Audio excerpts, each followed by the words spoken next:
All right, let's do some introductions. Today is Agent Attraction Mastermind, and like where to start if you don't know where to start. My name is Randy Wooters. I am a former EXP staffer. I was the growth operations manager for EXP Realty for a few years, and have been doing my own agent attraction. I've been at EXP now for just over 5 years. And my group is about 230 agents in 23 countries, not countries, states. I wish it was 23 countries, 23 states. Not the biggest, not the biggest of all time by any means, but definitely have a decent size, growing. But one of the things that I have been teaching now and helping people out with for a long time is agent attraction, both the short term and the long term. We hold a quick little agent attraction mastermind every Tuesday, 11 a.m. with our group called Pinnacle Partners. It's just a tactics type of a mastermind. It's just a quick 30 minutes, touch base each week, a little bit of accountability as well. Today, we're going to be going over the top 3 priorities for agent attraction. If you don't know where to start, you don't know what you're doing, this is the absolute perfect place to start, because we're going to be going through it, just keeping it very basic, but then also if you've been in it for a while, I guarantee there's going to be some things that you learn as well. So without further ado, let's do some rules of engagement and then we'll dive in. So rules of engagement. 1, if you can turn your camera on, awesome. That means that we're kind of participating together. If you can't, if you're driving, don't, right? It's fine. Nobody needs to crash. Michaela just told you that she has dirt all over her from pressure washing. So there's no excuses. You can turn your camera on. I'm disgusting and I'm here. See it all. So you're fine. Number 2, though, rules of engagement is if you have a question, throw it in the chat, the Zoom chat. And when I come to a breather, come up for air for a second, I'll address those questions. Or somebody else on the call can address the question, because there's other people on here that know what they're doing, which is awesome. And so that's going to contribute to the mastermind section of this. The training portion is going to be about 30 minutes. And then we're going to have some open time for 20, 25 minutes of Q&A, some masterminding, some back and forth, what's working, what's not. Okay. So hopefully that makes sense. This is recorded. If you have to bounce out, just put it in the chat, and no harm, no foul. We'll see you later. Okay. All right. Let me go ahead and share screens, and we're going to dive right in.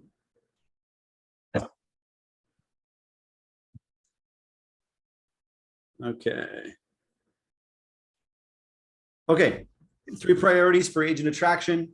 If you don't know where to start, you don't know what to do.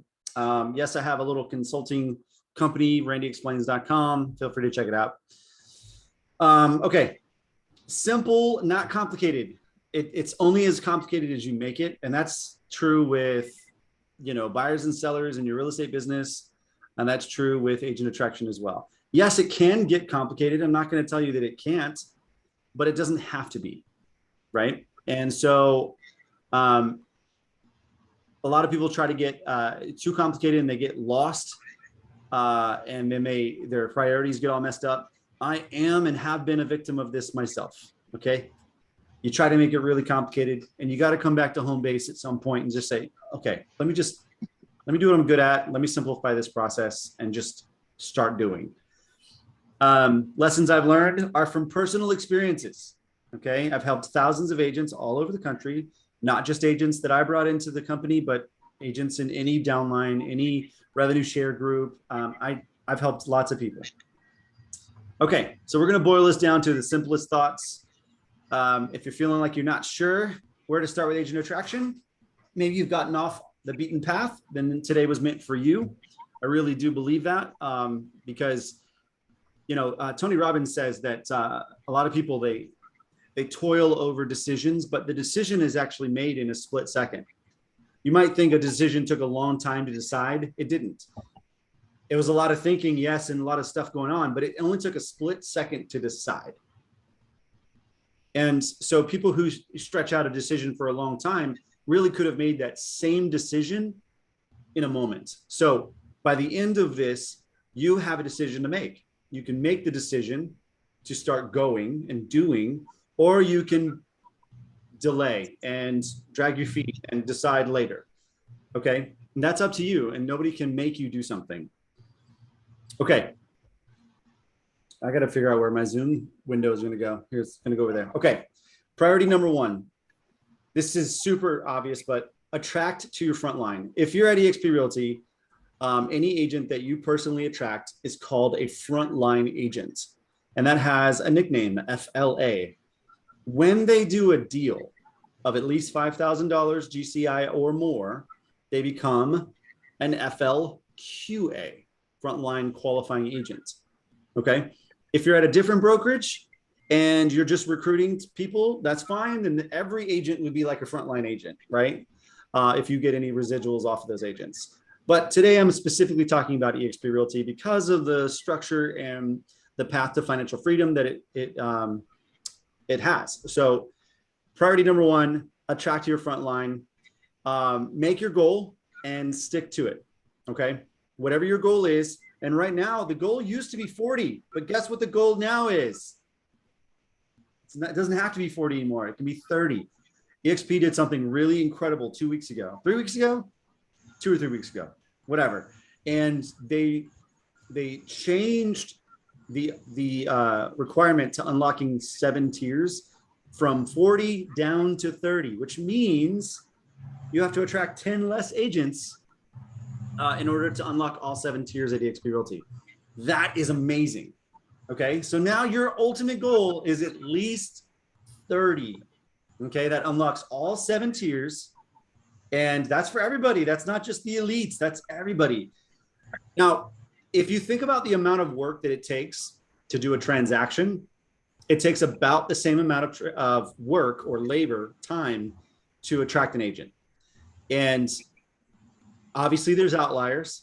There's the crazy transaction that takes 6 months to close, right? There's the crazy person that takes 4 months to close and get them over here.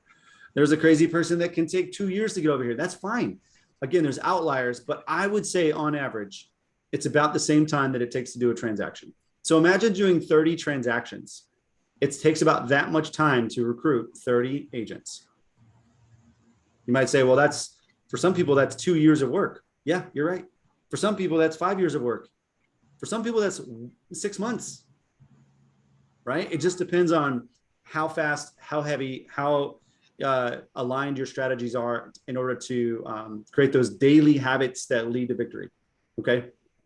Now, until you've gotten a few people in and realize that you start to spend a lot of time helping those few people, you have to actually yes, help everybody. And that's going to be priority number 2 is help people. But priority number 1 is, and again, I'm speaking from experience. This has happened to me, is that I'll have an awesome month and I'll recruit or attract 3 people.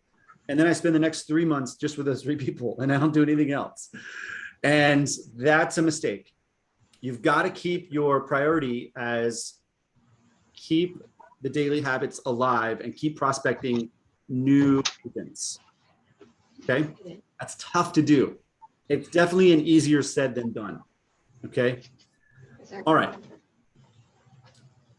If your goal is 30 agents and you want to bring 1 agent a month, how many months is that? Right? Obvious math, 30 months. 1 agent a month, 30 months. That means you could actually do this I'm so sorry. in under 2.5 years. Do you know some agents will never achieve it because they've set their goal too high or too aggressive or too whatever? So if it's 2 agent a month, obviously you're looking at 15 months, just over a year, you can do this. Okay. And it doesn't take that many agents to start seeing some legitimate rev share payments coming in. Okay. All right. So we're going to talk about, tip number 1, always keep lead generating and prospecting, even during your transactions. So Jay does a great job at this. I'm picking on Jay for a second. When you're having a transaction with someone, another agent, you are missing a huge opportunity if you don't say 1 or 2 lines somewhere in the transaction to that other agent. Hey, have you taken an actual deep dive into the eXp Realty model? I love to explain it to you. Love to take and explain it like no other agent has. Do you have some time? Maybe we can meet up for coffee or whatever. It doesn't have to sound exactly like that. That might be a way that I say it. Jay's going to say it his way. You're going to say it your way. But making the ask somewhere in the transaction, unless they were a total jerk, then don't do that, right? If you don't want to work with them, don't ask them.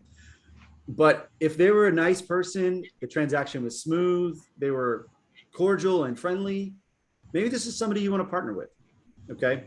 So even during transactions, always keep prospecting and lead gen, and make sure you follow up, reach out. Okay. A couple of encouraging words. Do what others are not willing to do. Use time blocking for daily attraction. Give yourself an hour, give yourself 2 hours, whatever it takes to accomplish your goal. Now, if you did real estate, 80% of your time, and agent attraction, 20% of your time. Well, what does that look like? What is 20% of a 50-hour work week, right? Say, okay, well, if it's that many hours, if it's 10 hours a week, that's 20%, then I'm going to give myself 10 hours a week. Well, that's 2 hours a day on a 5-day week. So some people say, well, is that enough time? Yes, absolutely enough time.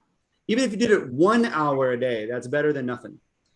I will also say this, it's better to have 2 hours every day than it is 10 hours on one day. Now, I don't know anybody that can do agent attraction for 10 hours in one day and still be a normal person the next day. Like it's exhausting. It's a lot of conversations. All right. So utilize your calendar, time blocking, say no to get to great. And what do I mean by no? And what are you saying no to? Things that eat away at your time, things that, eat away at the long-term goals, whether it's, maybe even saying no to a buyer client that wants to go see a house this morning. Well, this morning I have blocked to do my agent attraction calls. You don't tell them that. You tell them you've got other priorities, other commitments. You can't do it this morning. But say no to that showing to make your calls or do whatever you're going to do. Say no to good to get to great. Be uncomfortable and grow. And then attraction and recruiting. I'm going to go through this attraction and recruiting in the next slide. Okay. The last slide said attraction and recruiting, and this slide says attraction versus recruiting. And we're going to talk about a lot of verses. I'm going to make some simple statements here, and I think that you guys are going to make sense out of this. It's really not one or the other, it's both. And people who like to, vilify recruiting, the word recruiting, don't really understand what it means. There's nothing wrong with the word recruiting, and there's nothing wrong with the action of recruiting. Okay. I think it takes both. And what I mean by that is attraction is they're calling you. That's an inbound call or an inbound contact of some kind. That's great. And that should be the long-term play. That means building your personal brand. That means videos. That means engaging social media. That means, looking the part, being the part, doing the part, and people reaching out to you saying, what are you doing? This looks awesome, right? Definitely do that. But outbound, don't be afraid to pick up the phone and call an agent. Don't be afraid. Hey, that was a great transaction we did together. Do you mind if we meet for coffee? Or, hey, I saw you at that networking event we just had. Can we meet up? Can we do something? Don't be afraid to take the initiative and recruit someone. Okay. So that's that outbound versus inbound. I think it's both and. Okay. It's not one or the other. And that leads us to short-term versus long-term. Short-term is probably the easiest, fastest way is to reach out and contact them. The long-term play, though, should also be a part of your focus. We talked about this today on the mastermind at 11 or 12. Choose your hard. Like, you're going to do hard things now and hard things later, but long-term needs to be, I need to get my videos going. I need my social media all matchy across all platforms. I need to have a reason that people want to reach out to me.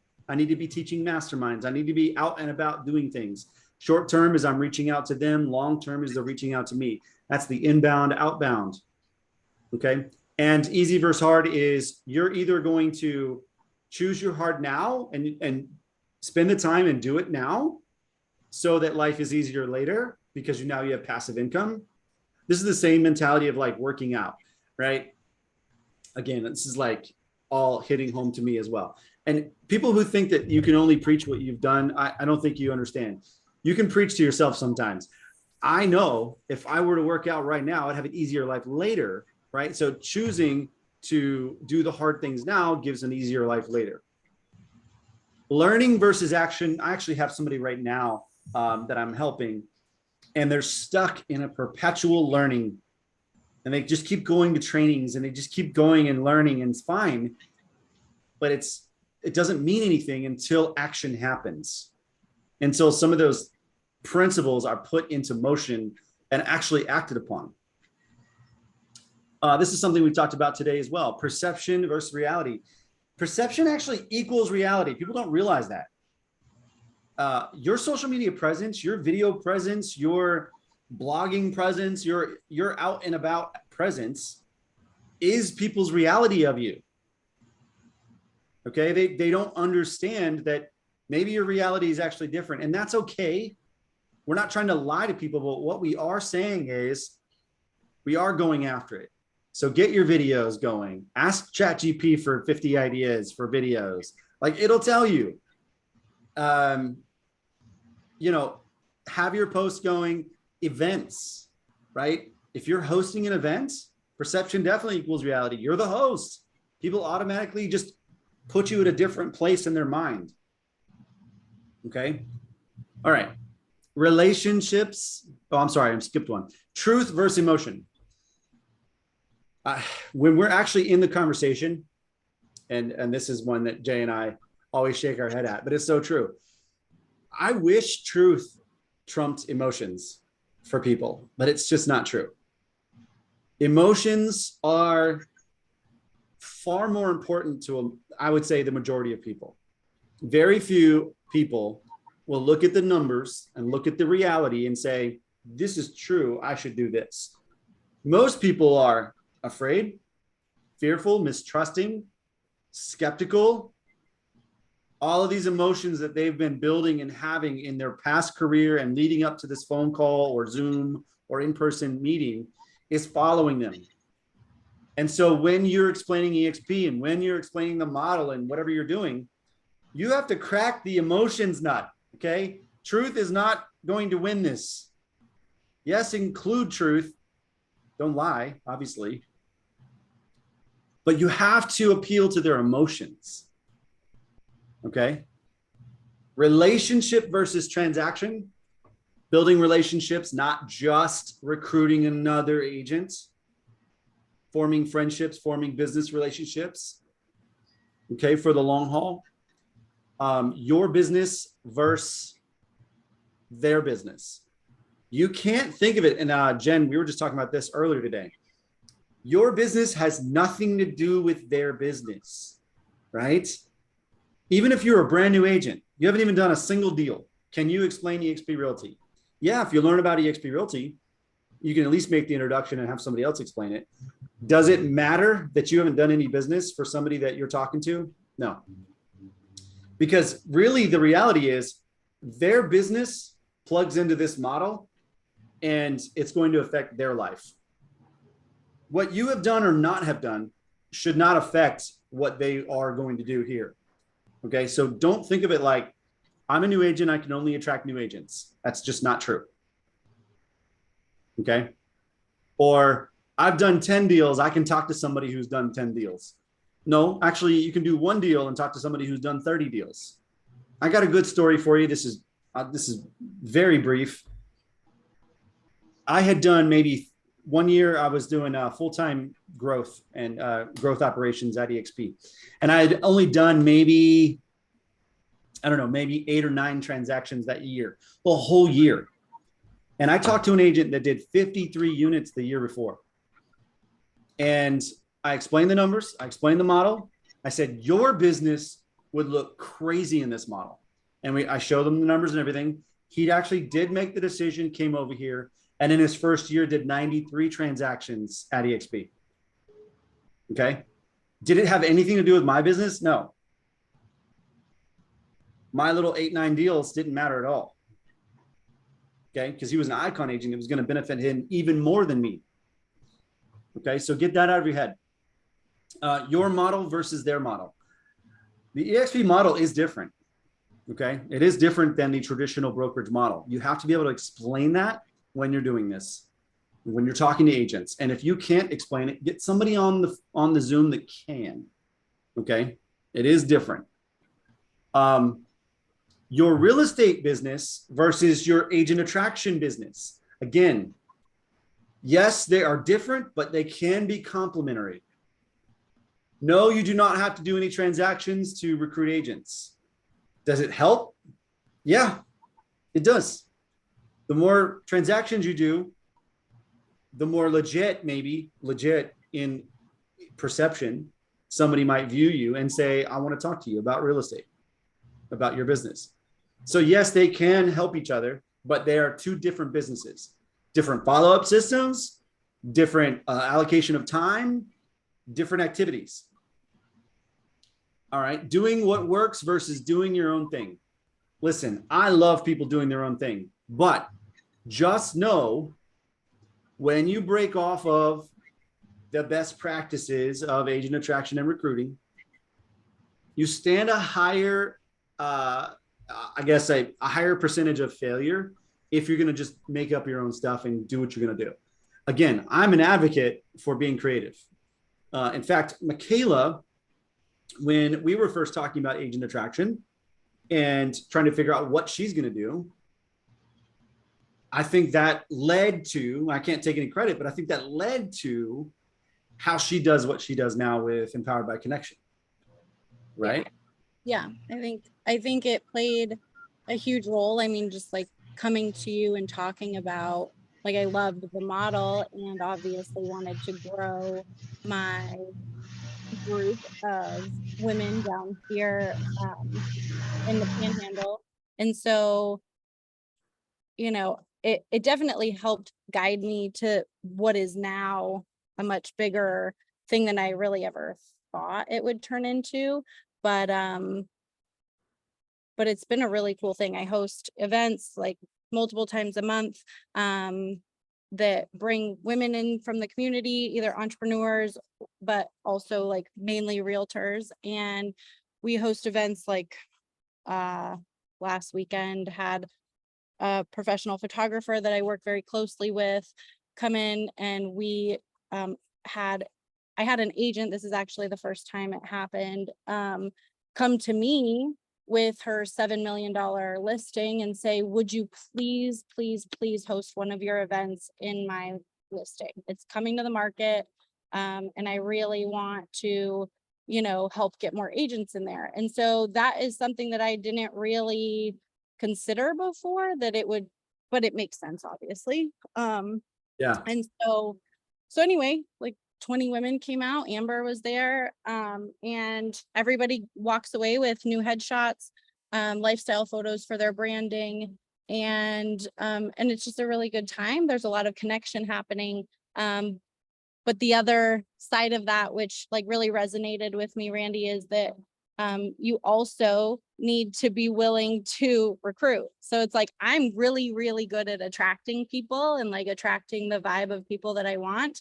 But then taking the time and carving out that time to go to all of those women who just attended my event and say like, hey, let's meet for coffee. I'd really love to talk to you about EXP.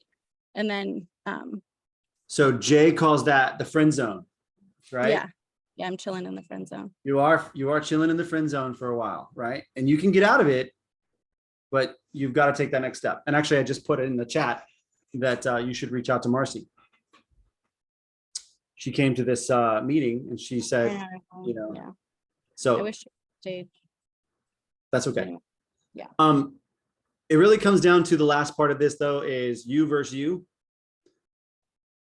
Every day is you versus you in everything, in every discipline of your life. This is not specific to agent attraction or anything, but it's totally true.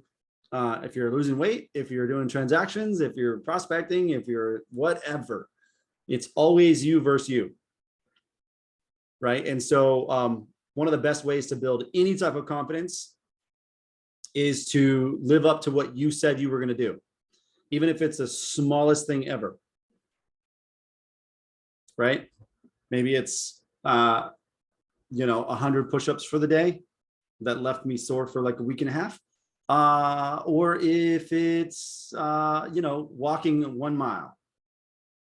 If you do it because you said you were going to do it, you build confidence every time you do it. Same thing for agent attraction. Okay. All right. That leads us to priority 2 and 3. And these aren't going to take as long as priority 1. Priority 1 is the most important, obviously, which is you've got to bring agents in. Priority number 2, though, it's slightly less important, but it's still really important. Okay. And that is love on those people that you just brought in. Don't just churn and burn or whatever they call it, right? Just bring them in and forget about them. That's not about that.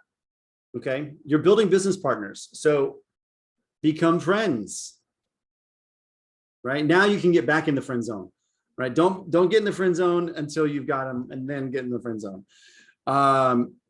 Check in with them on a regular basis, proactively, and be a helpful resource. Create systems. Like if you have 3, 4, 5 people, you don't really need systems other than proactively reaching out to them. But you'll find that as your group grows, getting some systems in place will really help. Because the whole gotta minutes, they're fine, they're great, but it can really start to add up if you don't have some systems in place. Again, start simple. Could be, hey, take a look at these videos. Could be take a look at this checklist. Simple systems to start with. Obviously, don't avoid people. You brought them into this. Don't avoid their calls, their texts, their emails. Be proactive. Don't wait for them to call you and text you. I think Jay does a really good job at this. Jay's on the call. That's why I keep picking on him. Of proactively reaching out. I have an idea. Something that I do is called Frontline Fridays. You don't have to wait for Friday. I don't care if you do it multiple times a week. And especially in their first few weeks, it needs to be more than once a week. But once they're in and they're going once a week, this is just easy for me. I take an hour or 2 and I text or call. If I haven't called in a while, I need to call. If I can't rely on texts forever. But take an hour or 2 and personally call or text every single person that you've brought into your front line. Okay, it's not complicated, not a burden. And again, you're just checking in with them. Hey, how are you doing? How's real estate? How's training? Do you need any encouragement? What can I do for you? And then you realize, like, every time you call, you don't have to ask the same question. You can ask anything like, hey, how was that transaction you just closed last month or last week? Or, how's vacation? It doesn't have to be just straight to work every time. It can be about their life as well. Okay. One thing I'll add to this is not on the slide, but when you ask for feedback from people, which you should do fairly regularly, like, hey, I just want to get a pulse for how things are going. Can I ask you a couple of questions about just maybe giving me some feedback? Do you feel supported by me? Is there anything I can do to really strengthen that, or at least provide the materials or resources for you to feel, really supported? Again, you're not holding their hand every step of the way. They are still the CEO of their own business. But they might reveal something to you that maybe you promised them something and are not delivering on it. You should always under promise and over deliver anyways, but just ask for feedback every now and then. And don't be, what's the word? Standoffish when they give it to you, right?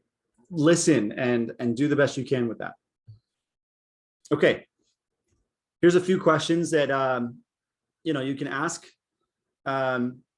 And most of these calls are 5 to 10 minutes or less when I call, unless somebody gets into a really interesting conversation, and that's fine. You let them go. If it's been a while, here's a potential script to start it off. If you spoke recently, and obviously you can always point them to trainings that we have at EXP or something in Pinnacle Partners if you're part of this group. And really, they just need to know that you're here for them and you care about their success. That's really what it comes down to. Most people who leave a brokerage, any brokerage, leave because they felt alone or unsupported. Okay, so don't allow them any ammunition towards those two things. Listen, if you choose to be alone, it's because you chose not to answer the phone when I called you. You chose not to text me back. You chose not to attend any of our masterminds or trainings. So you can lay your head down on the pillow and sleep like a baby, knowing you did everything you could. And if they chose not to engage, then that's on them. Okay. Make an effort if you can get their birthday, their join dates. You can always look at that. Any milestones, capping, icon, first transaction, they attracted their first agent. And you might say, well, I don't know when they capped. That's right. We don't have a sweet dashboard that says that immediately. That's where the phone calls come in handy. You're talking to them, hopefully. And when they tell you, hey, my next transaction, I'm about to cap. Awesome. Then celebrate that on social media, outwardly facing. Okay. Inward facing is great. Like to them, hey, congratulations. That's so awesome. I'm so proud of you. But then outwardly facing as well. Okay. The next one is, we got priority 3 coming up, but remember that attracting teams and or brokerages to this model is, instead of addition, it's multiplication. If you bring over a team that has 10 people, you didn't just bring over one person, you brought over 10 people, right? So bringing over a whole team can really amplify your revenue share efforts. If you were to go that direction, please contact myself or Jay or Matthew Clemente, because we can help you with the teams and brokerage conversations. All right, number 3, support the group. Okay, so number 1 is attract your front line. Number 2, love your front line. And number 3 is the group. Remember that you're going to end up with people in tier 2 through 7. And if you do this correctly, that number of people will be so much larger than your front line. So yes, one-on-one attention to your front line. But how do we have one-on-one attention with everyone? Well, you can't. And that's where eventually you're going to have to figure out ways to support the whole group. Okay, here's just a few ideas. Attending large events and make time for that group. So like shareholders, EXPCon, any of the big events that others come to, absolutely go out of your way to make people feel the love, no matter what tier or whatever that they're in. I love stuff like that. Monthly masterminds, weekly masterminds, anything like that you can provide. Remember, I can only do so much. You can do so much. And then you're going to have to build into that next leader, whoever that is, to help you eventually as this thing grows. Okay.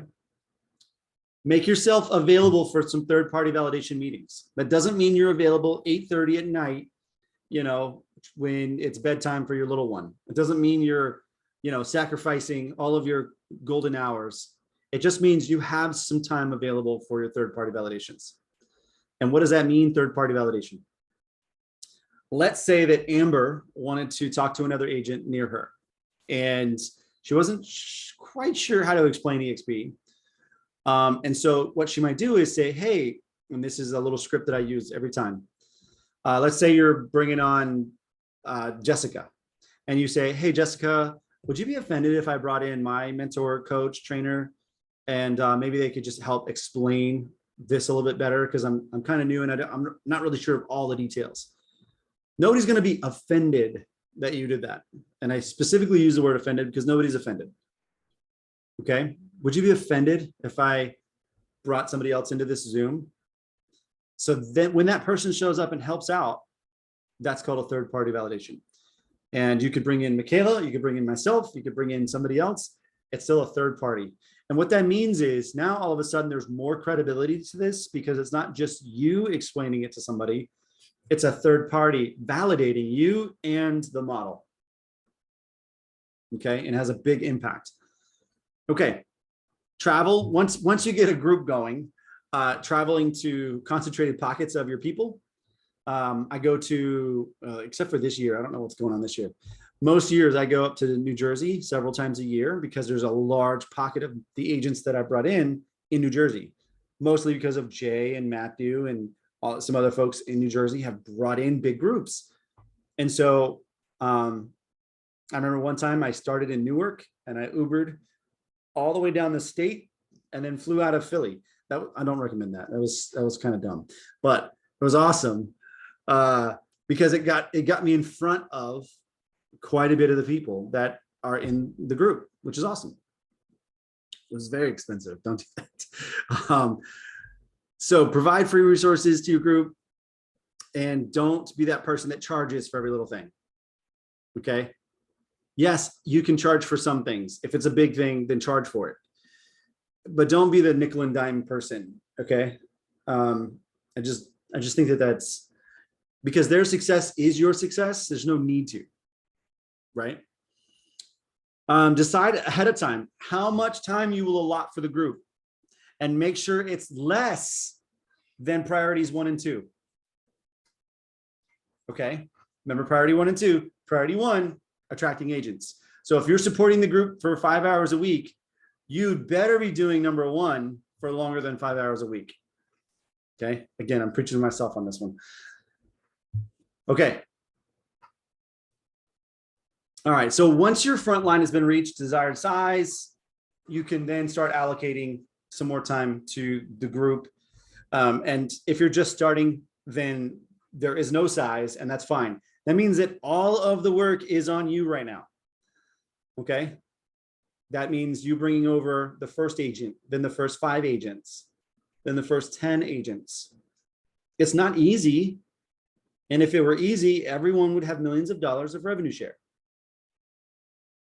Right?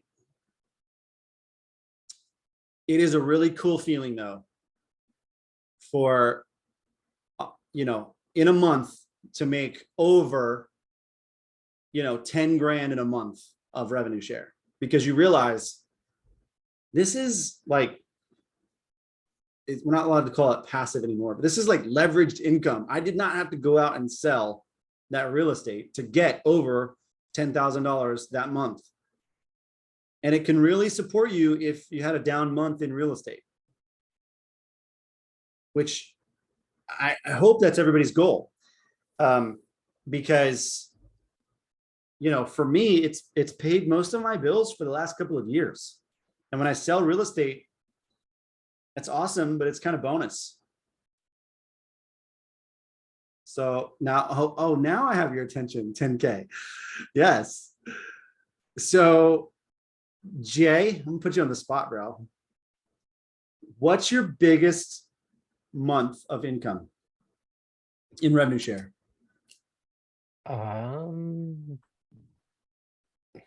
Stand by.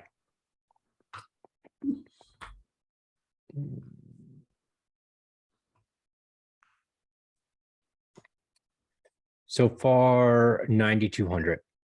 Okay, so we're just under the 10K mark. By the way, 8333 is when you're making 100K in the year, right?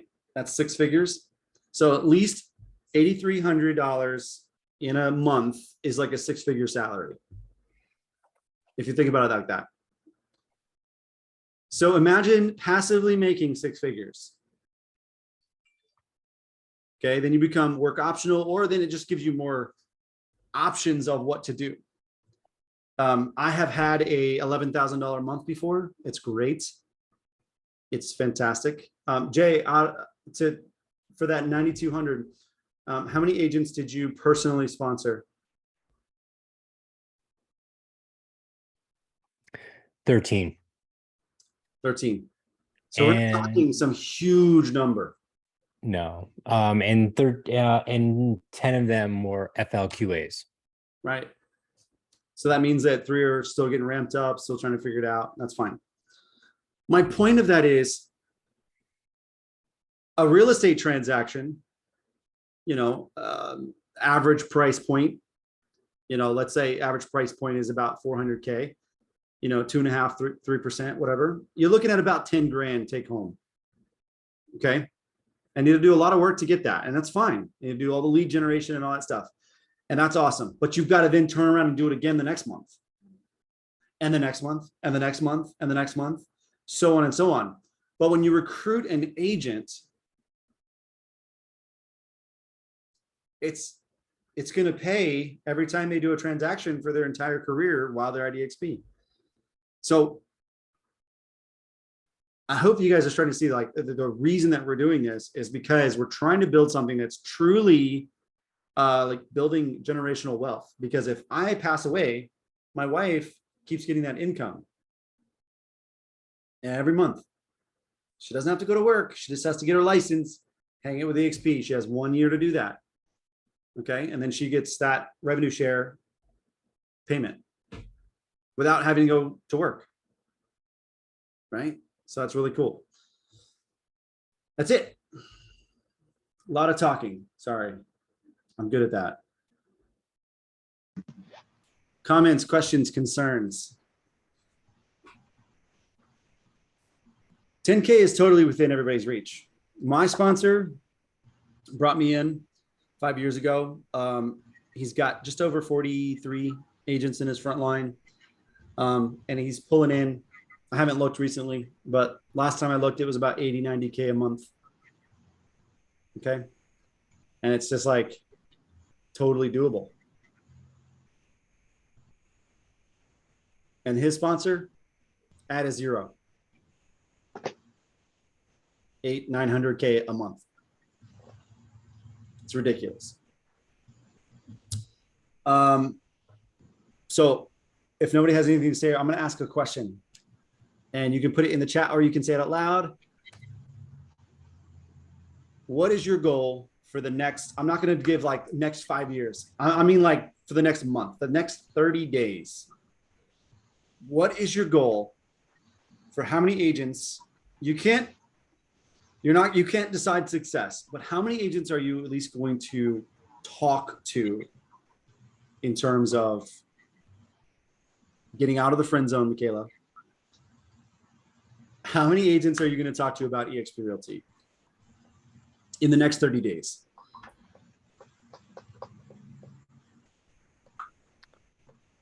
$30.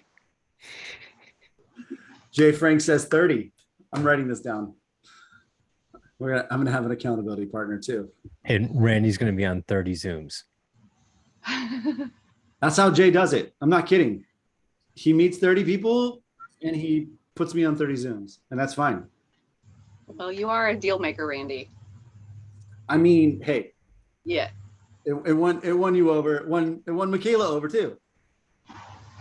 I'm glad to be on your team. And Jen. I think I did a third party with Jen. All right. So 2 more women this month having coffee dates with 10. Okay. I like that. A lot of coffee. Hey, is there ever too much coffee? No, never. You All can right. never. Jen, give me a number. What's the question again? How many, what is it? What is it exactly? For those in the back of the room. Yes. Jen, how many serious conversations about eXp Realty are you going to have this month? Not controlling the outcome, just having the conversation.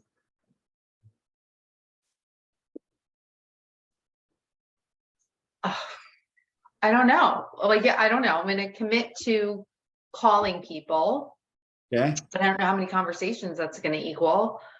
15. 15. You heard it, Jay. I'm writing it down. Okay.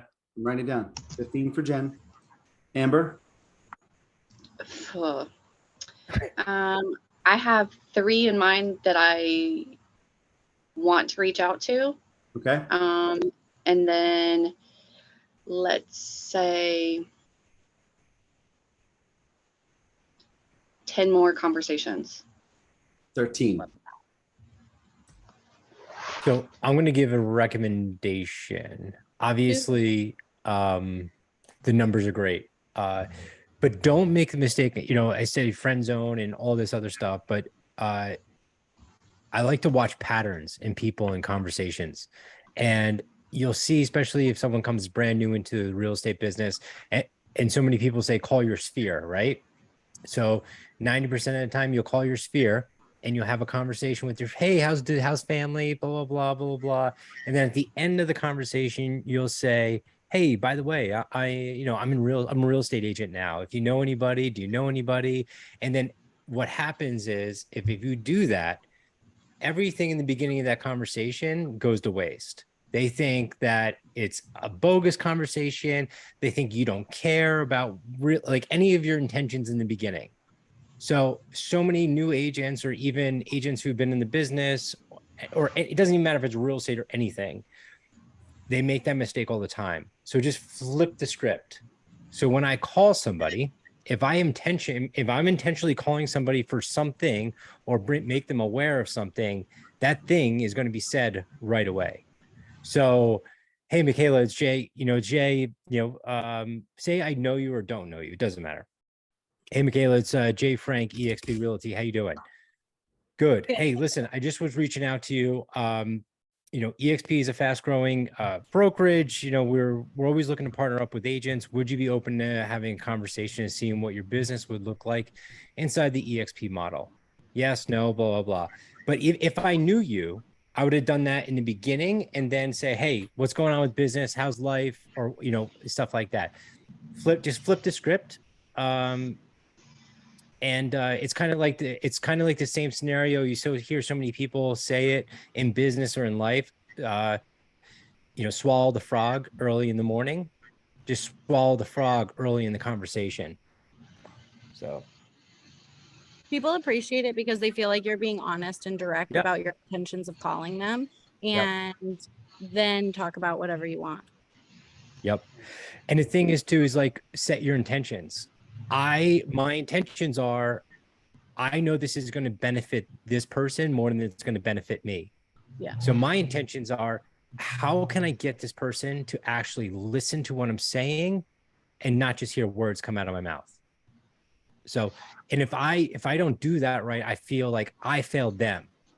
So that's how you try to get that message across. Awesome.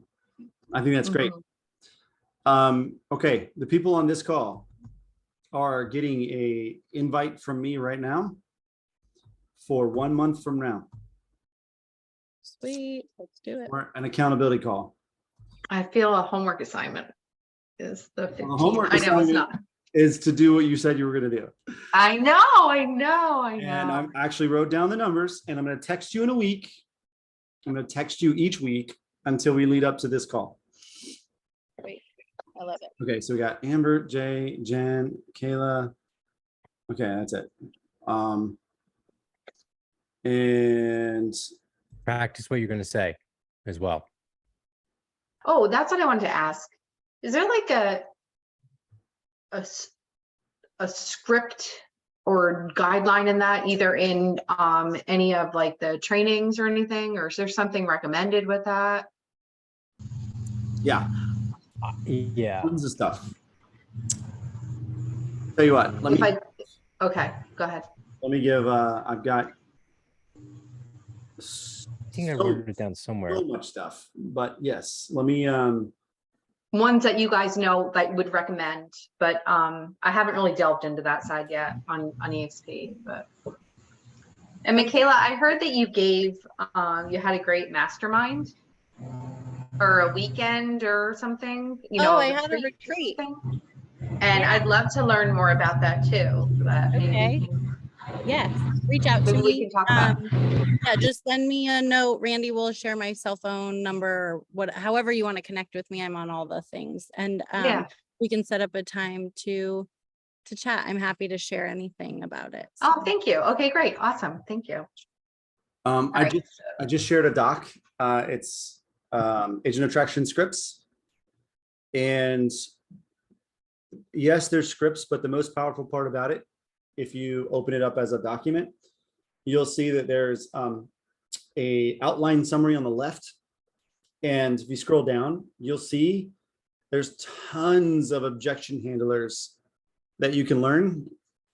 Not that we want to try to have a rebuttal for everything, but you should at least have some idea when somebody's like, but I love my broker. What do you say? Yeah. They don't love you, so get over it. Yeah. I mean, you could be insensitive and say that, but no. Yeah. There's four potential ways to go about that conversation that I have outlined there. You can obviously have more, Okay. but just to give you some ideas for how to handle some very common, again, emotional type of objections. Yep. Awesome. And Thank you. The same way of don't talk yourself out of a deal is don't talk yourself out of an appointment. Mm. Okay. So when you're on there, you're not there to answer every single EXP question. You're there to give a brief overview, ignite interest, and then set the appointment on the call, day and time. So it's introduction, information, set the appointment. Mhm. And so say, hey, can you tell me a little bit about it? Say, listen, the best way for me to tell you all the information is for me to jump on a Zoom with you and share screens. And we can go through all the ins and outs, and everything will be in informational purposes only. Mhm. And then you can figure out what you want to do from there. Yeah. Mhm. Yeah, that's going to do it for our time right now. Again, this is like just hopefully to get started. The nuances, the scripts and role playing, we can do stuff like that. But really it comes down to, remember we talked about learning versus action. You learn through action. And then you start to learn what works and what doesn't work by doing it. Same with real estate. So yeah, have those conversations and don't wait until day 29 to make those phone calls. Right. How did you know, Randy? How did I know? Because that's what I would. Randy's phone is just going to go busy every time I call him on the 29th day. Listen, I'm going to give you, let me stop recording and I'll share a personal story.